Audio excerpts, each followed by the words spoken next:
To get started, Bill Lamb, President and General Manager of WDRB and WNYO TV, is here to deliver our invocation today. Bill. Thank you, Alice. It's my great pleasure to introduce Sherry Duffy today. Sherry is Deputy Director of the Commonwealth Institute of Kentucky. Of course, you all ask, what is that? And it turns out it's a multidisciplinary research unit inside the University of Louisville that, again, consistent with our topic today, focuses on health disparities, research, education, and measurement. Sherry loves a good book, describes it as her best friend, although somehow that doesn't go with her being a horrible speller, as she admits. She's a military brat, a little like me, has lived all over the country. She actually met her husband as a member of the Elizabethtown Rotary Club when she lived in that area before she relocated to Louisville. And when they asked to what the funniest thing that was that she could share about herself, well, she's a diver. She said she loves to sing "Go Fly a Kite" underwater and talk in tongues, I'm going to guess, in underwater. Please welcome Sherry Duffy to the club.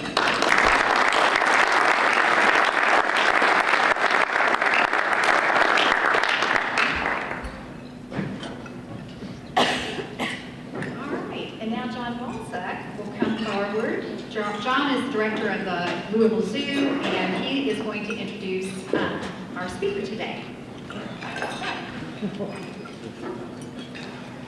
Thank you, President Alice. We're very fortunate today to have with us a wonderful, passionate public servant. Sadiqa Reynolds has faced challenges in her young life that certainly could have led her down the wrong road, and minimally, for most of us, would have left us in a bit of a cowering existence. But not Sadiqa. Sadiqa, her strength, her drive inspired her to shape her life and experiences into a career focused on public service, social justice, and just doing the right thing. You know, it's amazing with this group, all the great service that we do, and we all wish we could do more. Sadiqa just does more, and she does it incredibly well. Her resume is beyond impressive. After completing her bachelor's degree at the University of Louisville, she went on to work for the City of Louisville, becoming an assistant director for the Department of Public Works and the chief of staff for the Health Department of Public Health and Wellness. She earned her law degree at the University of Kentucky and was the first African-American woman to clerk for the Kentucky State Supreme Court. She was later appointed judge of the 30th District Court. Sadiqa was named chief of community building by Mayor Greg Fisher when he first took office. And there she helped transform Louisville Metro Animal Services into a successful agency, and she also helped with the creation of the Department for Safe and Healthy Neighborhoods, which is incredibly active in helping make Louisville the safest city that it could possibly be. She was also my boss, and I can tell you she was always there when I needed her support. I have to share one of Sadiqa's first experiences at the zoo was coming out to witness artificial insemination on an elephant. And I think that 10-foot-long endoscopic tube might have left a lasting impression on her. She is a public servant above and beyond. She served on numerous community boards, including Fund for the Arts, Mary First, Habitat for Humanity, and Home of the Innocents. Sadiqa is tactical and deliberate in pursuing her passion for justice.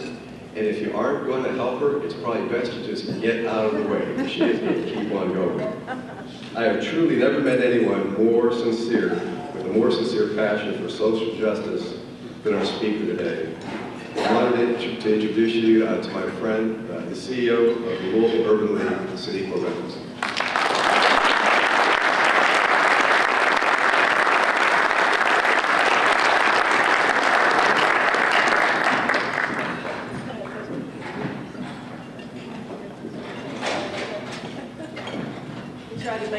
Did you all see that? Well, how are you? Rotarian? Yeah. Did I say that? No, not Rotarian. Can I? It's too late. I said it. Well, good afternoon, everyone. It is really an honor and a privilege to be here today. John, thank you so much for the introduction. We are friends. It's been wonderful. It was wonderful working with you and getting to know you. And thank you, Alice, President Bridges, for allowing me to be here. And also, Renee, congratulations on all that you have done. I, too, have jumped out of an airplane. with the Golden Knights. Is that who it is? The same people that jumped the bush? Yeah, so I have been there, done that, checked it off, never do that again. I'm going to do something today that I've never really done before. I'm going to actually give a speech that I've given previously, because I don't know when I will ever see all of you beautiful people again. I don't have this opportunity very often, and so I'm going to take it. And I couldn't think of anything better to say to you than honestly something that I've said before, but I think it's worth repeating. And so I just ask that you bear with me. And just let me just give you just a little bit of background about myself. I'm originally from the South Bronx, New York. I've been in Kentucky for a long, long time. Actually, my mother and I moved to Kentucky when I was about 5 years old. My mother was a victim of domestic violence, a significant victim of domestic violence. And my father went to prison. When I was 5, we moved to Kentucky. My mother's best friend was a social worker in Lexington. And so my mother decided that she wanted a new start. She left me in New York, came to Kentucky on a 2-week vacation, got a job, ended up being sexually harassed by her boss there, so she had to quit that job, but immediately found another job with a telephone company in Lexington. And so my uncle and I got on the Greyhound bus and moved to Lexington, Kentucky. And so we lived in the housing projects. If anybody here from Lexington? Yeah, there you go. So Aspendale, they call it the East End. And that's where we were for quite a bit. And I watched my mother raise me, work 2 and sometimes 3 jobs. And I have always felt like, really for as long as I can remember, I have sensed that I had a life purpose and that I was going to live it. For me, it was always about helping people and what I would have wanted someone to do for my mother or someone like her if they could have. So this job that I have now is an amazing vessel for me to be able to do what I believe I was born to do, which is help other people, which is bring people along. And I think that's what Rotarians do. It's my understanding that you all give a lot. And so kudos to you, and thank you so much for having me here today on this wonderful Give Local Louisville Day. This is exciting. It's all coming together. You see how things work out? Morally speaking, there is no limit to the concern one must feel for the suffering of human beings. That indifference to evil is worse than evil itself. That in a free society, some are guilty, but all are responsible. That is a quote by Abraham Joshua Heschel. When the U.S. Supreme Court declared its approval of segregation in the 1896 Plessy versus Ferguson decision, the brutal system of economic, social, and political oppression adopted in the South rapidly transformed the trickle of blacks leaving the South into an absolute flood. And in 1910, the National Urban League was created to help blacks capitalize on the opportunities available to them in the North and to help them to adapt to urban life. The Louisville Urban League was founded and incorporated in 1921, which I think is pretty impressive because I don't consider Louisville to be the most progressive city in the country. I certainly love Louisville, but let's just be honest, we're not exactly trailblazers when it comes to social justice. After all, we are still struggling with the restoration of civil rights. And it seems ill-advised to disenfranchise a person for life, particularly one who has paid his debt to society, is attempting to find employment, and also has a family to feed. This is an issue of justice and restoration, and one that we would be foolish to ignore. And I understand that now in this city and in this state, we do restore civil rights for some. But there's a lot of paperwork and it costs money. And it is very important for us to understand the hurdles that one must jump to have a second chance in our community.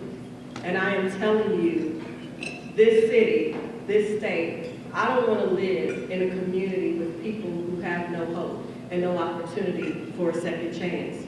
The Louisville Urban League is a nonpartisan organization, and we support anybody who supports us. So we don't care Republican, Democrat, Independent. If you support the mission and the people we serve, then we will support you, and we will certainly take your donations. We are about improving wealth-building odds. We're working to improve the skill sets of those who are seeking employment opportunities. We provide career counseling, foreclosure prevention classes, credit assistance. So in the 95 years of the Louisville Urban League's existence, our city and our country have made great strides. We certainly have Black millionaires in our community, and we have very affluent Blacks in our city. They are generous beyond belief, and they carry a lot of weight of the work on their shoulders. They are overextended, and you know this, right? There are so many African Americans that you see over and over again, this board, that board, everybody's reaching out to them, and they're to be celebrated. But even while they exist and they serve, the unemployment rate for Blacks is substantially higher than that of whites. Blacks in Kentucky saw their incomes drop by 11% from 2013 to 14. So our ability to build wealth, while now legally possible, remains challenging. In West Louisville, there are lots of people who I know say, why? Why does West Louisville look like it looks? If you just take a little bit of time and look at a red line map, it explains everything.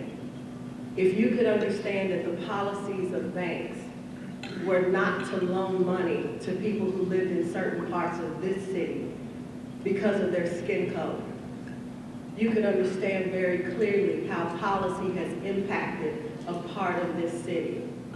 And until we deal with the policy, we will continue to put Band-Aids on things that policy have really broken. If you can't get a loan to fix your roof, if you can't refinance your house, if somebody dictates who you can sell to and who you can buy from, it impacts your city. And we are still living with the impact of those policy decisions. But we have a Black president, and many people argue that we have, in fact, overcome. It doesn't necessarily feel that way to me. I just want to talk for a second about something that I think most people know about. Do you remember the young man that was killed in Florida? Trayvon Martin. This is the boy that had the hoodie. He was coming back from the store. And we all,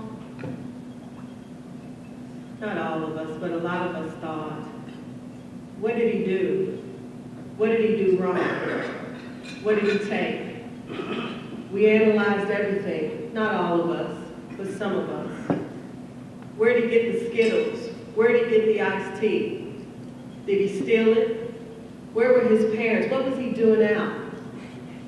He was tried, convicted, and killed on that street. And for a whole bunch of people, he was just guilty. And the more time passed, and the more we heard, and we learned about Mr. Zimmerman, we realized maybe Trayvon Martin, maybe he wasn't the bad guy. Maybe he really was a victim. You know, this is very naive of me, but I want to tell you all, that case, I'm telling you, it broke my heart. Because I always, one thing I do, and this is a curse and a blessing, I very easily can put myself into someone else's shoes. And so everybody in here, you may not have children, but surely there is somebody in your life that you love enough, that you would die for, that you would trade places with. And I imagine what his mother, what his father felt like. They had lost their child. And not for a moment did our country grieve for him. Remember the girl at the trial? She was heavy-set, she was Black, she wasn't well-spoken. We convicted her.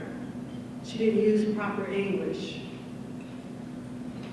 Zimmerman acquitted. Well, since then, he's been arrested 3 times. We know now he's married, cheated on his wife, beat up his girlfriend, got in a fight at the bar about 6 months ago. So this might be naive, but I always wonder if maybe like the New York Times or the Post would do this front page ad that just says, I'm sorry. To the parents. Because what is it about those parents that we never allow them to grieve?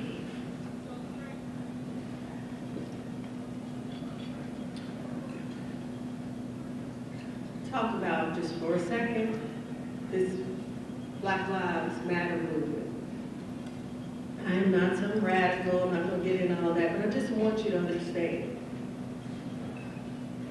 that when you see everyday examples of your life not mattering,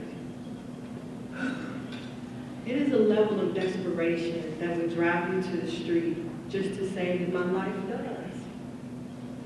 And it should not mean that someone else's doesn't. Let me tell you how I feel about police officers. My cousin was a police officer. He broke his back chasing someone. He went back to work after that. And as he lay dying, because he never married and he did not have children, it was me who flew from Louisville to Florida to take care of him. I was the one who made sure he made it to chemo, and I was the one who sang to him as he lay dying. It was only me in the room when he passed away. I love police officers. I love everybody that is good and that is right, but we all have room for growth. So when I say that my life matters, it does not mean that his life mattered any less to me.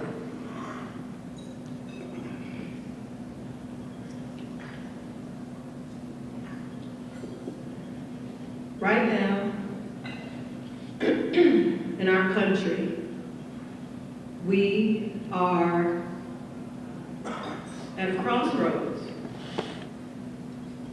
politically, spiritually, morally. And the future is up to us. What we do next will change the world.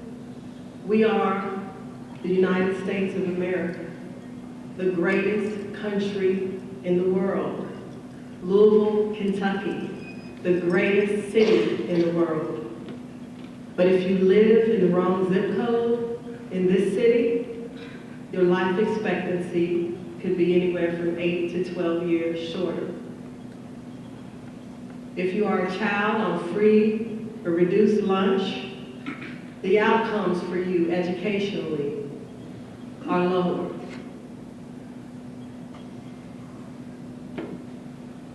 This is a trying time, and this is a tough time to be the head of the Louisville Urban League, because whoever wants to give a speech and not have people be happy? I want to see happy faces. I'm a happy person.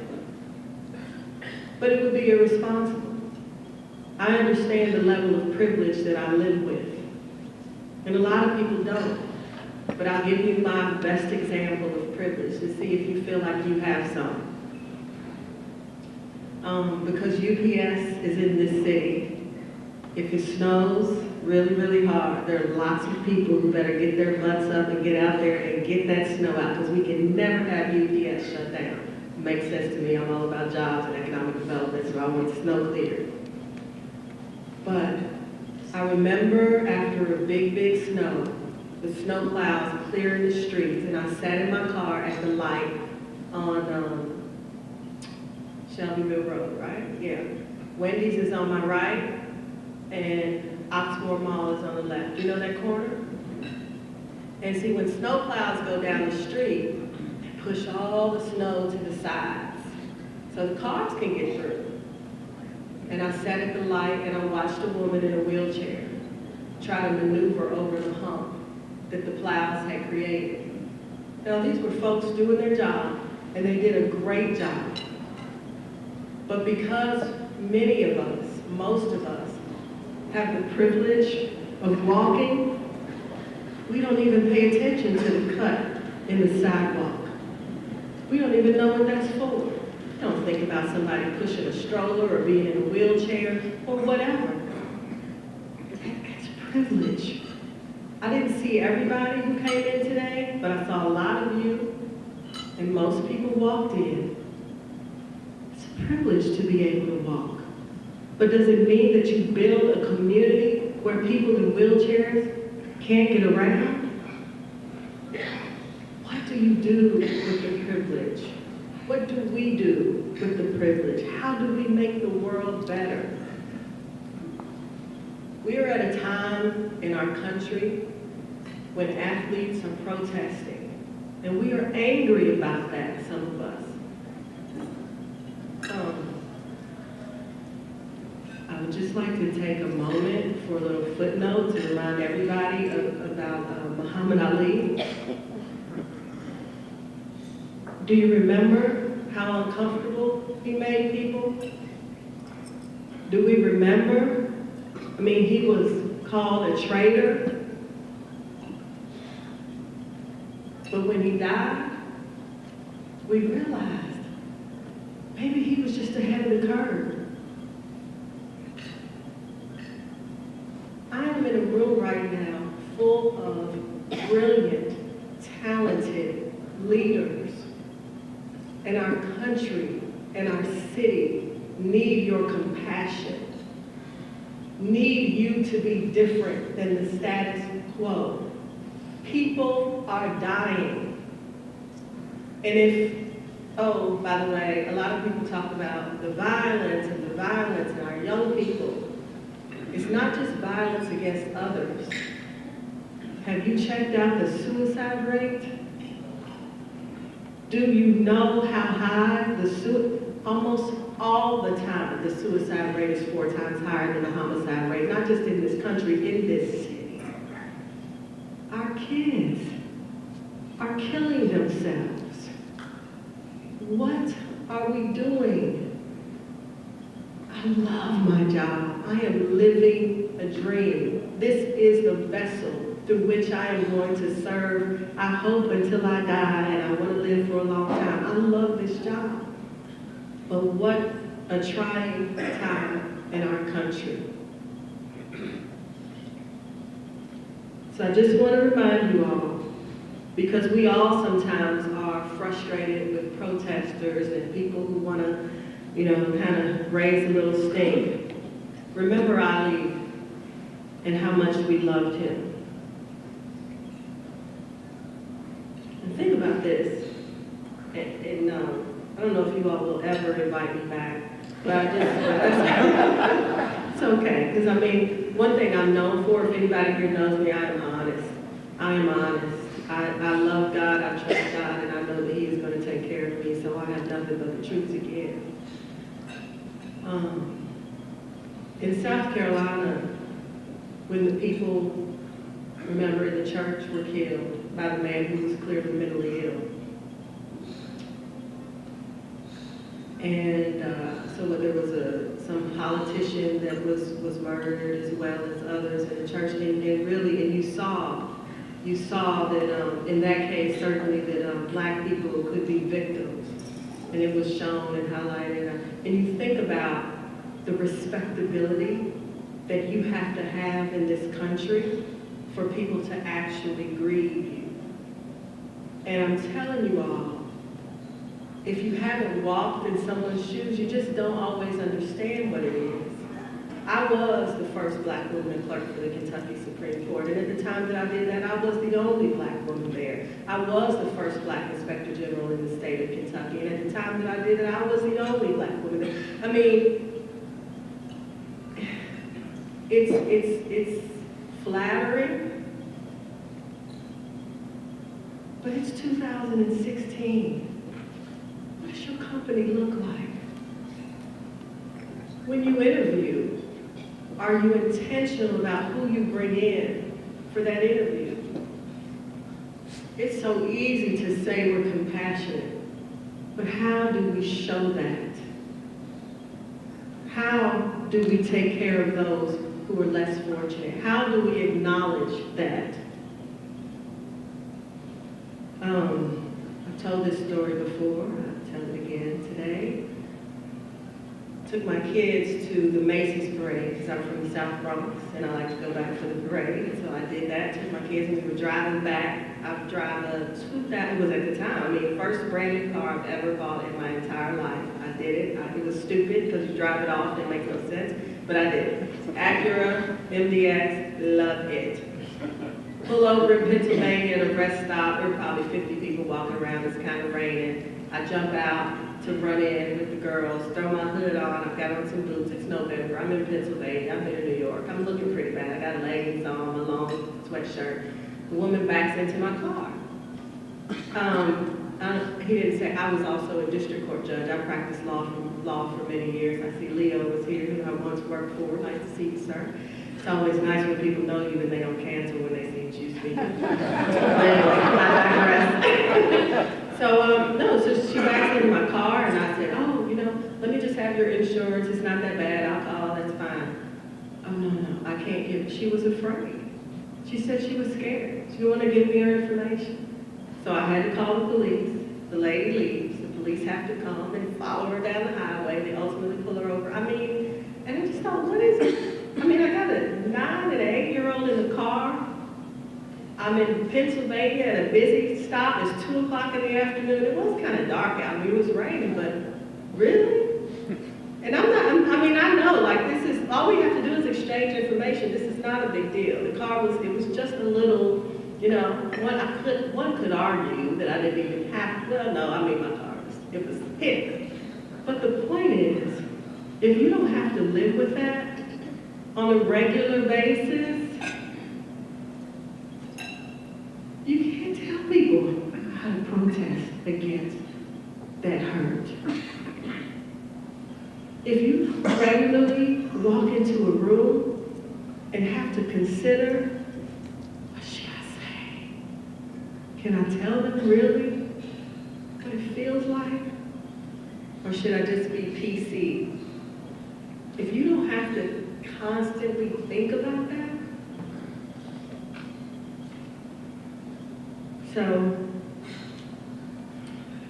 and a lot of people, let me tell you, I get these phone calls, and I think this is important, personal responsibility. I think it's right, it exists, and people are personally responsible, should be, but I also think we have to look at policies and long-term fixes.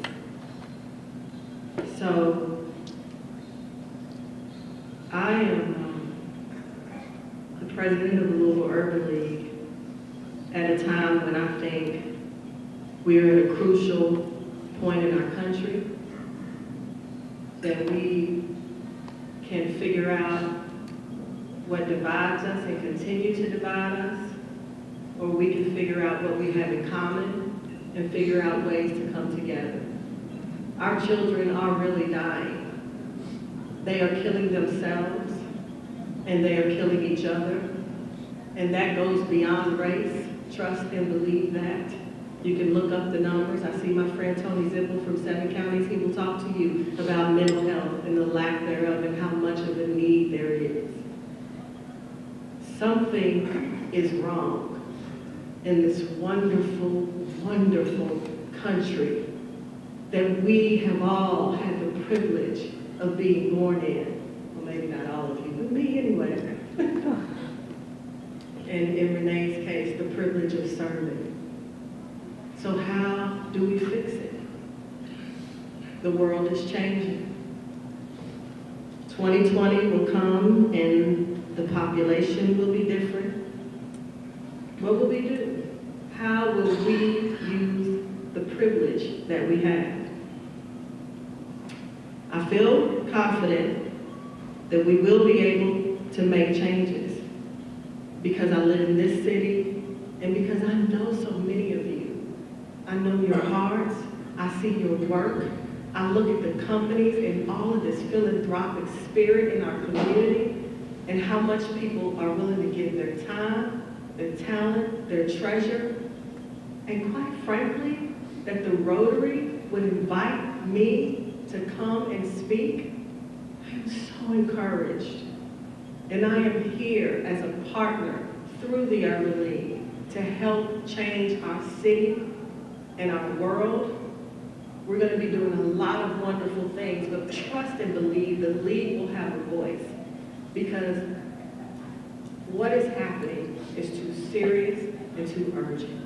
So if it's about jobs, justice, education, health, or housing, 5 things: jobs, justice, education, health, housing.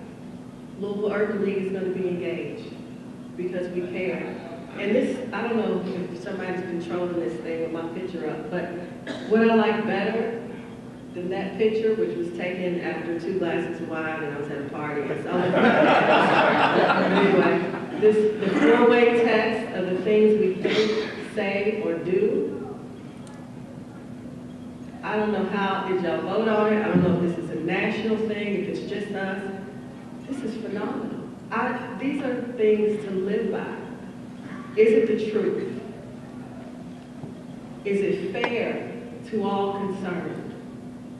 Will it build goodwill and better friendships? And the third one is kind of tricky because sometimes the truth makes it hard. Makes it hard to build goodwill. We all want to make makes it hard to build friendships sometimes, depending on what the truth is. But the truth must be told.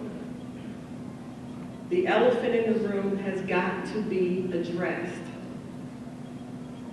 Will it be beneficial to all concerned? What I think is a city and a country where everybody feels engaged, where everybody feels like they have the opportunity to be a part of it, to flourish, where everybody feels like their life matters. That's the city we want. That's the country we want. And we may think differently, we may vote differently, but I feel so connected to you. And so I am asking you, please, just to do what you can to make the world a better place.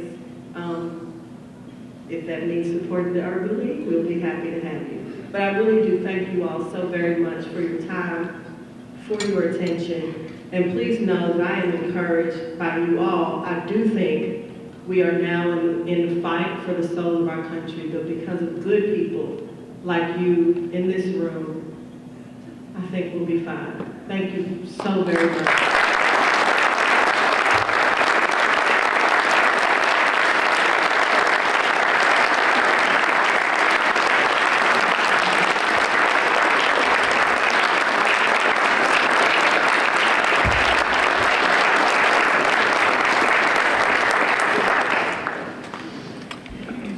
Thank you. Thank you for your courageous leadership.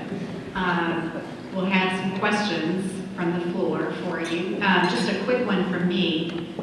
Will you tell the group a little bit about It Starts With Me? Oh, sure, absolutely. It Starts With Me is a health initiative that the Humana Foundation is actually funded through the Louisville Urban League. Because we are in a part of the city where the life expectancy is shorter, we do have significant health issues. It did not make sense to have a Louisville Urban League in that space and not have a health initiative. So we have community outreach folks that are going out into the community and trying to help connect people to primary care physicians, because we would love to see the abuse of the ER system and that kind of thing go down. People need primary care physicians. So it's really about changing health outcomes and moving the needle on that. Lyndon Pryor is leading that work with us. We've got a big health fair, major with faith leaders coming up at the end of September. You can check our website for that. So. And there's flyers on the table. Oh, and there are flyers on the table. It's like magic. Yes. Thank you. Thanks for the question. All right, we'll start in the back. Leland. Leland. Thanks, President Alice, Sadiq, Leland Woodman, it's good to see you. Nice to see you. Thank you for your gentle honesty today that we all needed to hear and think about. It reminded me that I got a survey call from a candidate, I think, for a local office, and I've just referred that. And one of the questions that I got on the phone this week was, what needs do you see in your area of the county? And I couldn't help saying, I know you're the surveyor, you're not going to like this, but that's the wrong question.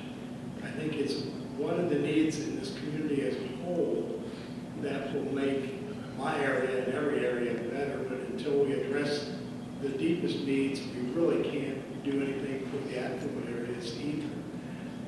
This club feels pretty good about our Rotary Promise Scholarship, and we hope it will change lives. Some kids are questioning in Iroquois High School. It's a long-term project. But what do you see as we become more aware of the discrepancies and the needs and the disparities? What could this club do to really make a difference for those who are most challenged? I really appreciate the question, Leland. I think that part of it is really help with helping folks to develop skill sets. So we clearly understand that there are lots of jobs out there in our community, but we've got some work to do with people who have really been disenfranchised for so long. They don't believe that Health Wanted sign is for them anymore. So we have to help with that. We have to acknowledge the policies. And the reason I always bring up policy is because policy is how you make the big changes, but it also, it keeps you from placing blame and feeling like this is charity work, we're just doing this. When you really do begin to understand what has happened and how people sort of ended up, how they have ended up. And so I think we could all volunteer more, we could do more around that. I think we can talk certainly with our treasurer. I think that's important. At the Urban League, we're looking for people to do very specific training. So we might have resume writing workshops, and then we actually have companies come in and spend some time helping people with that, helping with interview skills and that sort of thing. We've got some education initiative. So things like that I think are really important. I cannot say enough about mentoring. And because you are a 60-year-old, very handsome white male, not you, I know you're not 60, you're 40, but I'm just saying, if there were, don't think that you cannot be a big brother. You can't be a big sister if you're a man, that doesn't make sense, I'm sorry. But a big brother to, you know, some young child, wherever they are in the community. I mean, these young people really do need mentors, and they don't care what you look like. They might in the beginning, it might matter what car you drive, but trust me, as you build the relationship and build the trust, it all goes away. And I think we always have to be advocates. Where we see injustice, we do owe it to ourselves and to others to say something. I always wonder how people sleep at night doing nothing, saying nothing. I don't, God did not build me that way. It makes for a restless night, but it is what it is. So those are some of the things, but please feel free to contact me at the Urban League, 566-3415. I'd love to help you all find ways to help our community. Thank you for the question. Yes, George. Yes, put this together as a question. About a year ago, I put together a 501(c)(3) holiday farming medical focusing in Westwood. And also had connected with some Westwood Mayor and Charlie Johnson, and they were with me, and they're waiting on me because I've been tied up with some medical stuff and so on. To farming group for medical, and wanted to know, the question is, would you be interested in knowing more about that so that we could go forward with that? I'm ready to go forward with it now. And so that's my question. The answer is yes. I know what you're doing. It's about affordable housing, and I would love to have a communication with you about rebound. We build and rehab houses. We have an affordable housing crisis in our community. Lots of vacant and abandoned property in West Louisville. 60% of the vacant property is in West Louisville. So absolutely, George, I know about it. I'd love to talk to you more about it offline. Yes. We connect for good. Yes. Hi, City. Dennis Dolan here, and we have a past experience working with the community, and I compliment you for your enthusiasm and for your honesty that I observed for quite a while now. Leland co-opted my question, so I'll just hitchhike on that. What can Rotary do specifically to establish a liaison, an ongoing liaison, a personal liaison with your organization as a conduit for developing a partnership for the purpose of supporting various activities and connectivity? Thank you. Thank you for the question. What I would really love to do, I'm in the process of revamping our workforce development. I understand you all work for companies that have openings at all different levels. So here's one of the good things that I've done. I certainly helped the mayor to hire some really talented people so they know I'm capable of doing that at a lot of different levels. That being said, in a perfect world, what the league would love to do is to have a relationship, actually a contractual relationship with corporations where we would help to place people in positions. Because I understand that you all desperately want not only a diverse workforce, but a talented workforce. And we'd like to be positioned to help with that. And again, that's at every level. It's not just the janitorial level. It's the manager, it's the supervisor. quite frankly, I'd be great to help you with your next CEO search. I mean, I think that's what we really do need. That's part of it. I think on the education side, you know, I'll talk again, we really do need those sorts of partnerships. Education and on the workforce, just sort of helping with some of that. And then the other thing, we have a program for African-American males who are headed to the C-suite. And that is important for you to send men in your company in through this ULAS program. And you can check it on our website, or you can call me, 566-3415. But I think it's important because we take for granted the opportunity to even mentor within the company. Those deals that happen because of relationships, I mean, I'm gonna make referrals based on people that I know, and you make referrals based on people that you know. Most of us have dinner and live around people that kind of look like us. That's not a bad thing, that's just life. It is what it is. So how do you expand your horizons? You gotta be really intentional about that. I'd like to help you with that at the Louisville Urban League, so that's part of it. And then, of course, you know, I don't know if this is appropriate, but heck, I already decided y'all might not invite me back, so I might as well say it. We got a $3.5 million budget. Money talks. We need help with that. We're trying to support young people. And can I say this? I don't care what anybody ever did for me, and they did a lot. If my mother was in danger, if my mother, I could not learn if I was worried about her. So we can have these youth programs all day long, but we have got to take care of the parents as well. We've got to help and do that. So the ultimate liaison, I'll just say, would be if you were a member of Rotary. Okay, so we're in the lightning round. Or a member of the Urban League. Can I do that? You can edit that from the tape, sorry. All right, I'm Barbara Sexton-Smith, and Sadiqa, it's an honor to have the #1 CEO of an urban league in America in our city. Yes. Sadiqa, my question is, do we have enough companies in this community who can serve our second chance folks? Companies that are hiring convicted felons or immigrants, and if not, can anyone in this room do anything to help with that? Thank you for the question, Barbara. We don't have enough companies that are willing to at least allow people to get to the interview phase. And let me say this to you all. When you think about someone who's been convicted of a crime, you may be, oh my God, I don't want to hire a murderer. Most people convicted of murder, they're in prison, they're not getting out. This is a different situation. Think about the person with the theft by deception. They've written several bad checks or something. This 10 years ago. Think about the person who's paid their dues to society. If we're not going to allow them opportunities, what happens to them? They are not, I mean, they're not getting the death penalty. They are coming out, they are, sometimes in some cases, they haven't been to prison. They have been convicted of a crime and they don't have any opportunity. What happens to them?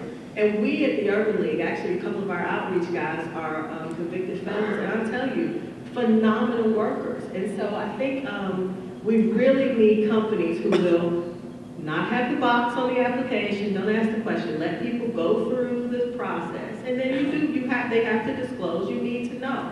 I am not suggesting that banks hire bank robbers or anybody, quite frankly. But I mean, we do have to figure out a way to allow people to re-enter society.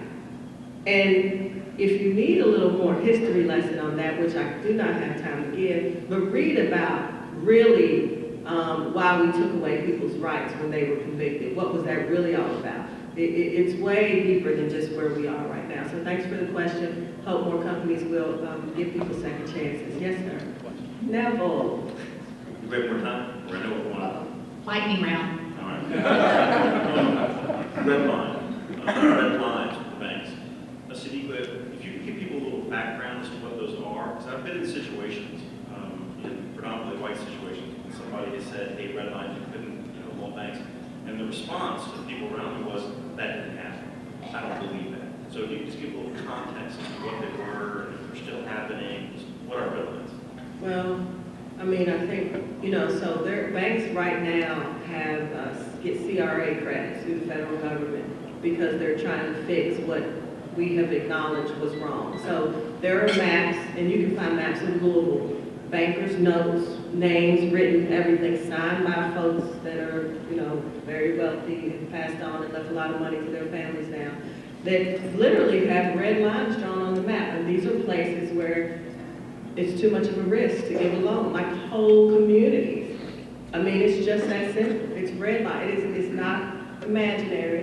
This actually happened if you were born in, I mean, if you were alive in the 60s, which I wasn't, I was born in the 90s. But I mean, if you were, I didn't catch that. I'm in the 80s. Anyway, so you can, the maps, they exist. It really happened. And so people couldn't get a loan to refinance to get their roof fixed. People couldn't do what you and I can do, you know, with a loan. That's it. Banks just refuse to loan money. And so think about the opportunities that are missed when you can't, you know, unless you have some person leaving you $1 million, and most of us don't. So I think about that. Yes, sir. Oh, I don't know if I can. Ed, last question. Ed Bedford. I'm curious, since we're in the middle of election season, how successful has West Louisville been in having people running for office come there for town halls to hear directly from the residents? Great question. Did you ever hear them? They come. People, how successful have residents been having people who are running for office come into this, to here? They do. People come all the time to West Louisville and here. And in some ways, people are really tired of people just hearing. In some ways, there are other folks that you feel really good about. So, like in anything, we've got some phenomenal elected officials in our community, both parties. And then, in, you know, some cases, we've got some that have been around for a long time and they need to go. You know, that's the bottom line. And so just like everything, I'm a lawyer. There are lots of great lawyers and there's some that are just absolutely horrible. And so it just is what it is. So. All right, well, Sudeepa, stay up here with us. We're going to take a picture, but let's give another round of applause.